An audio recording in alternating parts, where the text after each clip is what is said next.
ተጠያቂው ነኝ። ልጄ እባክሽ ይቅር በይ ልጄ። ኩኩሻ ልጇ ሆነች እንበል።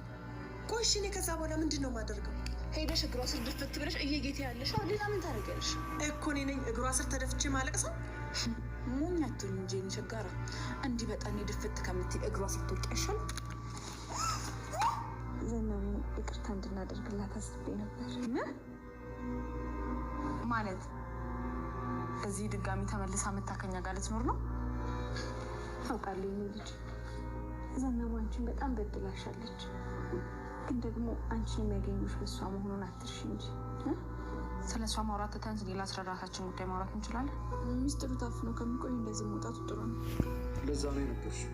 እባክህ እዝራ እንደሰጠኝ እኔ እውነቱን ሰምታ እንዳትጎዳ ብዬ ነው የነገርኩህ። ሀብል እንዳትናገር አስጠነቀቅኳት ነኝ። ቆይ አንቺ ልጅ ምንድን ነው እየሆንሽ ያለሽው? ከአፈር አንስቶ ሰው ያደረገሽ ማን እንደሆነ ረሳሽው እንዴ? ድጋሚ ወደዛ ቤት ተመልሰሽ የእናቴን ሰላማዊ ህይወት እንድትበጠብጪ አልፈቅድልሽም እያልኩሽ።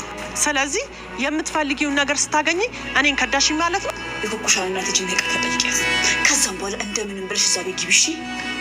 ከዚህ በኋላ እዛ ቤት ውስጥ ብገባ በፍጹም ሀናን ገንዘብ አልጠይቃትም። ማን ገንዘብ ጠይቃታለሽ? አሁን ሰራ። እንዴት ነው አቶ እስክንድር? ሰላም ዶክተር። ደህና ነሽ? ወይዘሮ ሰላም ነው? የሀብል አባት ነው። ምን? አዎ ድምፁን በደንብ ነው የማውቀው። የሀብል ማለት የኩኩሽ አባት ነው፣ ዶክተር ዘካሪያስ። እውነተኛ ወላጅ አባቷ ነው። መጀመሪያውንም አውቄው ነበር። በነገራችን ላይ ዛሬ የዲኤንኤ ውጤቱን እኮ ተቀበልኩኝ እና በቃ የባዮሎጂካል እውነተኛ ልጄ መሆኗን አረጋግጫለሁ። ምን ነው ለምን ደነገጥሽ? ደነገጥኩ እንዴ? አይ ምን። አቤት። ሰላም፣ የአቶ እስክንድር ቤት ነው አይደል? አዎ። አንተ ማን ልበል? ሮቢን ይባላለሁ። የዶክተር ዘካሪያስ ልጅ ነኝ። ከውጭ የማይታመን ነገር የኩኩሻ ውጤት መጣ። የሰሩት ትወና የወይዘሮ ሀናና የአጸዴ ተንኮል ሰራላቸው። ማሂ የእሷ ልጅ አትሆንም ብለን ነበር ተመልካቾች እየጠረጠር ነው። ነገር ግን የእሷ ልጅ ሁና ዲኤንኤውን የእሷን ፀጉር ተጠቅመው ልታልፍ ችላለች። በዚህም ውጤት ኩኩሻ በጣም ተደሰተች። በጣም ይገርማል እኮ። እናም በዚህ የተነሳ በደስታ ኩኩሻም የእናትነት ውጤቷን ስትሰማ በጣም ደስ አላት። በጣም ግሩም ነው። የባለቤቷን ድምፅ ስትሰማ ወይዘሮ ሀና ፌንት ሰራች። እሱ ራሱ ዘካሪያስ ነው በማለት አቶ እስክንድር ሲያወራው ስልክ እነሱ ቤት ስለነበረች በጣም በድንጋጤ ተነስታ ወደ በረንዳ ወጣች። ይሄን ያየችው ሀብልም በጣም ተጨናነቀች። ውጤቱም የኩኩሻ ውጤት እኮ መጣ፣ ኖርማል ባዮሎጂካል ልጅ ሆና ተገኘች ስትል እንግዲህ ልዩ የሆነች እናቷ ስሜት ተሰማት። ሀብል በጣም ይገርማል። ሀናና ጸዴ አሁን ላይ ያሉበት ዘነቡና ጸዴ በጣም ግሩም ላይ ናቸው። ህጅና ይቅርታ ጠይቄ የልጅነት ውጤቷ ከታወቀ እግሯ ስር ድፍት በማለት ጠይቄ በማለት ጥያቄ ጠየቀቻት። እኔም ከሷ እግር ስርማ ሂጄ አልጠይቅም ስትል ነበር። ሰላም ጤና ይስጠለን ውድና የተከበራችሁ የቻናሌ ቤተሰቦች እንኳን ወደ ቻናል በሰላም መጣችሁ። ሀብል የተሰኘው ተከታታይ ድራማ እንደቀጠለ ነው። በባለፈው ፓርት እንግዲህ ሀብል ድራማ ላይ አቶ እስክንድር ልጁ እዝራ አባ ልጄ በሚለው ሰዓት እኔ ልጅህ አይደለሁም አባቴ አይደለህም በሚለው ሰዓት በጣም ስሜታዊ ሆኖ ራሱን ስቶ ነበረ የወደቀው። ምክንያቱም ተንኮለኛዋ ጸዴ ሁሉንም የተደበቀ ሚስጥር በመናገር እሱንና አባትየው ፌንት እንዲሰራ አድርጋለች። በዚህም የተጠቀመችው ጸዴ ቤተሰቡ እንዲታወክና እንዲታመም፣ ሁለተኛ ደግሞ እኛ ስራ ላይ ስንሆን እነሱ በራሳቸው ቢዚ እንዲሆኑ ነው በማለት አጸዴ ተንኮለኛዋ ነበረች። የተደበቀውን የዲኤንኤ ውጤት ለመጀመሪያ ለሜርሲ ይሄን ነገር እንትን ስትል ዛሬ ደግሞ ለባለቤቱ እዝራ ለመናገር የቻለችው። እዝራም እንግዲህ ይህንን ስለሰማ ነው አባቱን መጥፎ ቃል ሊናገረው የቻለው። አባትየውም እንግዲህ አሁን ያለበት ሁኔታ እንግዲህ ኦክሲጅን ውስጥ ገብቶ ነበርና በመጨረሻም ሊሻለው ችሏል። እሱም ተነስቶ ምንድን ነው ያደረገው ታሟል በቃ እያለ ይቅርታ ቢሉትም አሁን ነው ይቅርታ የምትሉኝ እያለ እህቱንና ባለቤቱ ሀብልን በጣም ተቆጥቷን ነበር። ይሄን ስታቅ እንዴት ቢለውም በመጨረሻ ምንም እንዴት ትላለህ? ይሄን እኮ በቃ እኔ ነኝ እንደውም እንትን ያልኩት እንደውም ይቅርታ ጠይቅ በማለት እሱን ስለሱ ተወው እያለው ነበር። በመጨረሻም እንግዲህ ይቅርታ አድርጉልኝ ብሎ እኔ ነኝ አባዬ ይቅር በለኝ እየተጸጸተ ይገኝ ነበርና አቶ እስክንድርም ሊሻለው ችሏል። በዚህም የተነሳ መድኃኒቱን እንግዲህ ከአውስትራሊያ ሊመጣለት ተልኮለታል ማለት ነው። ወደ ሀና ጋር ስንሄድ ሀና እንግዲህ የዲኤንኤዋ ውጤት ዛሬ የሚከፈትበት ነው። በመኪና ይዛ ስመጣ ተንኮለኛዋ አጸዴ እንግዲህ እያየቻት ነበረ ማለት ነው። አጸዴ ክፈችው እያለች እየተናገረ ትገኝ ነበር። በዚህም የተነሳ አጸዴ እንግዲህ ያለችበት ሁኔታ እንድታይ ትፈልጋለች እና በዚህ የተነሳ እሷም እንግዲህ አይ አሁንም አልከፍትም ጨነቀኝ እያለች ልጅስ ባትሆን እያለች በጣም እየተጨነቀ ያ የምከፍተው ቤት ነው ብላ ከመኪናውም ውስጥ ሆና ሳትከፍተው ቀረ። በዚህ የተነሳ እንግዲህ አጸደም ሳትከፍተው ወደ ቤት ሄዳለች ማለት ነው። ወደ ቤት ሄዳ እንግዲህ እዛው ክላሷ ሆና ልትከፍተው ችላለች። ከከፈተችውም በኋላ ምንድን ነው ያደረገችው?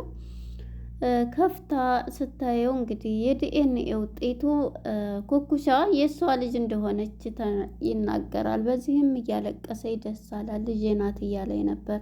እሷም በጭንቀት ስለምትገኝ ኩኩሻ እማዬ ብትላትም እሷም ጭንቀት ላይ ስለሆነች የእሷን ነገር ልታዳምጣት አልቻለችም። መጨረሻ ላይ ግን ልጄ ይቅር በይኝ እንደዚህ በይኝ እያለች ተማጸነቻት። እሷም ይቅርታዋን ተቀብላት ተቃቀፉ። ካሁን በኋላ በቃ ምንንም ቢሆን ይቅርታን ብለናት ትመጣለች ስትላት እንግዲህ ኩኩሻ እሷን ለመጣል ፈልጋለች። በፍጹም እሷን እዚህ አናመጣትም፣ በፍጹም እዚህ ልታመጫት ነው ታዲያ እያለቻት ነው። ልጄ ብዙ ነገር እንትንም ብትል እኮ ምንም ብታደርግሽ እዚህ ደረጃ ዙሮ አንቺን ላገኝበት የቻልኩት በእሷ ምክንያት ነው ስትላል ነበር።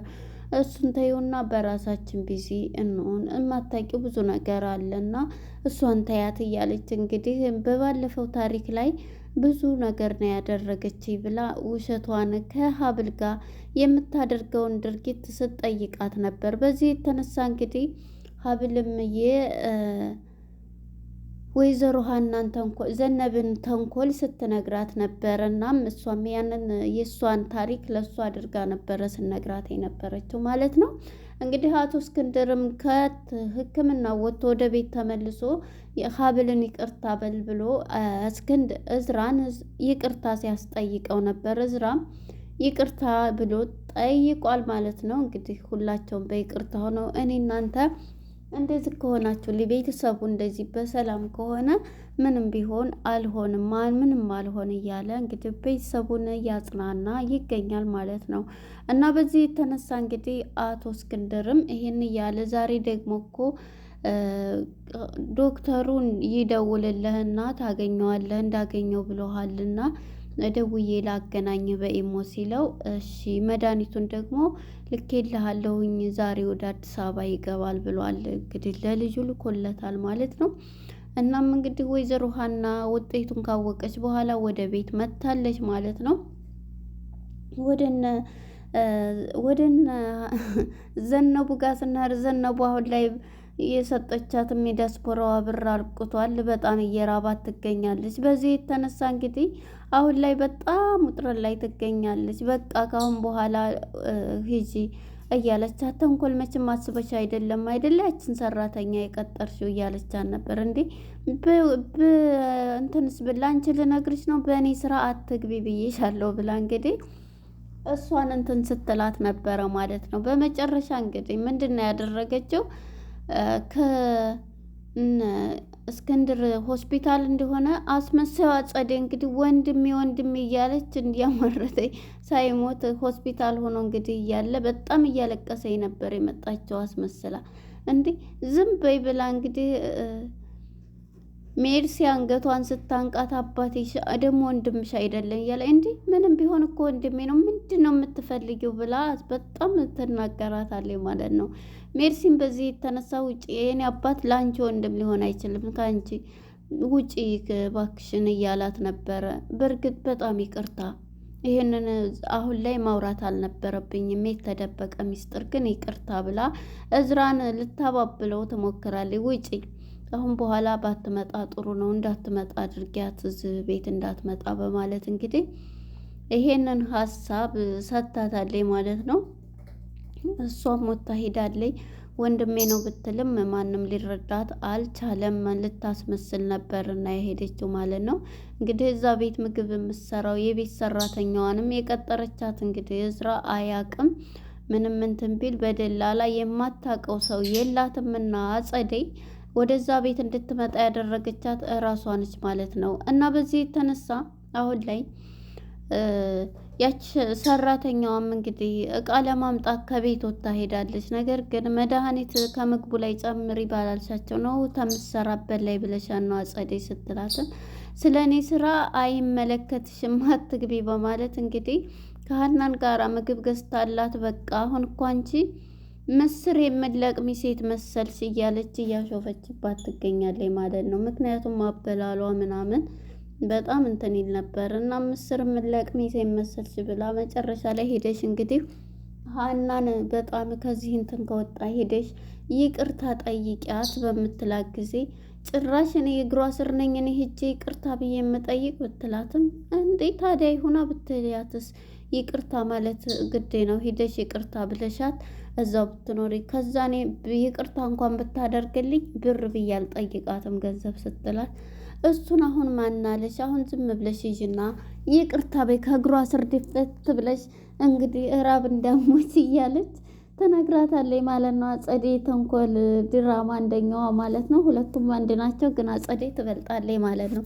ደግሞም እኮ ይሄንን እንትን ያመጣሁት አሁን ልጇ ልትሆን የቻለችው እኔ ነኝ። ይሄንን ሲስተም አምጥተን የልጅቷን ጸጉር እንዲቆረጥ የዲኤንኤ ያደረግኩት እያለኝ እየተጣሉ ይገኛሉ። እና እንግዲህ አቶ እስክንድር ወደ ዶክተሩ ጋራ በቪዲዮ ኮል በሚያናግር ጊዜ ማነች ሀና ከነሱ ቤት መታለችና ደግሞ አባትሽም እኮ ተገኝቷል ምንም ያለበትም ባላቅ በመሰረቱ ተገኝቷል በቃ እያለቻት ነበር። ሀብልም ብዙም ደስ ማነች ጎኩሻም ያው አባቷም ስላልሆነ ዲሳላ አንቺና ማኤ ካላችሁልኝ ስትል አባትሽም አለ ብዬ ብነግርሽ ይሻላል ብላ እንዳውም ዛሬ ሁሉን ሰማለሁ በማለት እንግዲህ ወደና አቶ እስክንድር ቤት ሄዳ ነበር ጠይቅ እና ቤተሰብ ሆናለች። እዛው በሚደውል ሰዓት እንግዲህ በጣም እንትን ትላለች። አቶ እስክንድር ሲያዋራው በጣም ትደነግጣለች። በቃ እንዴ ምን ሆንሽ እያለቻት አይ ምንም ራሱ እሱ ነው ብላ ተነስታ ትሄዳለች። በዚህም የተነሳ ሀብልም ተነስታ አብራ ተከትላት ትሄዳለች። በዛ ምንድን ነው ስትላት ሁሉንም ነገር ትነግራታለች። የሀብል አባት ነው ማለት የኩኩሽ አባት ስትላት ትደነግጣለች። ደግሞ ዛሬ ዲኤንኤው እኮ ውጤት መጥቶ ሙሉ በሙሉ ልጅ ሆና ተገኘች በማለት ለሀብል ስነግራት ሀብልም ትደነግጣለች። ምን ነው ደነገጥሽ እያለቻት ነበር። ደግሞ ይሄም አባቷ ነው በማለት ትነግራታለች ማለት ነው። እንግዲህ በዚህ የተነሳ ሀብል ማነች ኩኩሻ መስመር ላይ ስትሄድ ሀኒ ዘነቡ ብታቆማትም እኔ ካሁን በኋላ ወደ ኋላ ሳይሆን ወደፊት ነው የምራመደው፣ ልብስሽ ቆሽሿል ከኋላ ብትላትም ወደፊት ነው የምራመደው በማለት ነበር ትተሄደው። እንግዲህ የዶክተሩ ልጅ ማለት ነው ቢንያም የሚባለው መስመር ላይ ሲያገኛት እንግዲህ ኩኩሻ በጥፊ የለከፋት መስሏት አስቀምጣ ሰጥተዋለች። እንግዲህ ሁለቱም በአጋጣሚ ፍቅር ውስጥ ገብተዋል። እሷም እሱን ልታስታውስ ችላለች። እሱም እንደዚሁ እንዲህ አረ ተመለስ፣ ለመጀመሪያ ጊዜ ልቤ ሲመታ ምን አይነት ቆንጆ ናት እያለ እንግዲህ ስለ ኩኩሻ እያወራ ነበር ማለት ነው። እና በመጨረሻ እንግዲህ መድኃኒቱን ይዞ ቢንያም በር ላይ ነበር እንግዲህ ሀብልን እየጠየቃት በር ላይ አቁማው ቢንያም እባላለሁ ለአቶ እስክንድር የተላኩኝ የዶክተሩ ልጅ ነኝ በማለት እዚህ ላይ ነበር ያለቀው። ለነበረን ቆይታ አመሰግናለሁ። ባይ ባይ።